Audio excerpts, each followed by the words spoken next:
एक पत्नी जिसे समाज में अर्धांगिनी का दर्जा दिया जाता है, उसने अपने ही पति की जान लेने के लिए वो तरीका अपनाया जिसे सुनकर किसी की भी रूह कांप जाए। प्रेमी के प्यार में अंधी एक नर्स ने पहले पति को छत से धक्का दिया और जब वो बच गया तो अस्पताल के बेड पर ही उसकी नसों में टॉयलेट क्लीनर का इंजेक्शन ठोक दिया। ये खौफनाक वारदात तेलंगाना के निजामाबाद जिले की है। 35 साल का प्रशांत हाल ही में खाड़ी देश से अपनी कमाई कर घर लौटा था। घर आने पर उसे पता चला कि उसकी 32 साल की पत्नी संध्या का किसी और के साथ एक्स्ट्रा मैरिटल अफेयर चल रहा है। संध्या का दिल अनिल नाम के एक शख्स पर आ गया। जब प्रशांत को इस राज का पता चला तो घर में रोज रोज झगड़े होने लगे। संध्या और उसके प्रेमी अनिल ने रास्ते के इस कांटे को हमेशा के लिए हटाने की एक खौफनाक साजिश रची।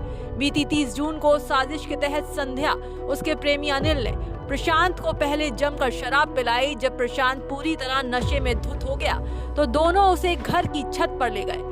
वहां से उसे सीधे छत से नीचे धक्का दे दिया। आरोपियों को लगा कि प्रशांत मर चुका है और वो इसे एक हादसा साबित कर देंगे, लेकिन किस्मत से प्रशांत की सांसें चल रही थी। पकड़े जाने के डर से आरोपियों ने ही उसे अस्पताल पहुंचाया और कहानी बनाई कि वो नशे में खुद गिर गया था। असली हैवानियत अस्पताल के भीतर शुरू हुई। संध्या पहले एक प्राइवेट अस्पताल में नर्स रह चुकी है, इसीलिए उसे मेडिकल की अच्छी समझ थी। जब उसने देखा कि छत से गिरने के बाद भी प्रशांत जिंदा है तो उसने अपने मेडिकल नॉलेज का इस्तेमाल मौत बांटने के लिए किया। इलाज के दौरान जब कोई आसपास नहीं था, संध्या ने प्रशांत की नसों में लगी ड्रिप के जरिए हार्पिक यानी टॉयलेट क्लीनर इंजेक्ट कर दिया। हार्पिक पल भर में प्रशांत के खून में मिल गया और तड़प तड़प कर उसकी मौत हो गई। संध्या को लगा कि ये उसका परफेक्ट मर्डर कभी पकड़ा नहीं जाएगा, लेकिन प्रशांत के घर वालों को शक हो गया। पुलिस ने जब पोस्टमार्टम रिपोर्ट देखी तो डॉक्टरों के भी होश उड़ गए।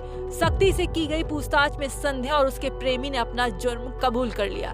पुलिस ने कातिल संध्या, प्रेमी अनिल को गिरफ्तार कर जेल भेज दिया है। तो प्यार, धोखा और कत्ल की इस दास्तान ने सबको हैरान कर दिया है।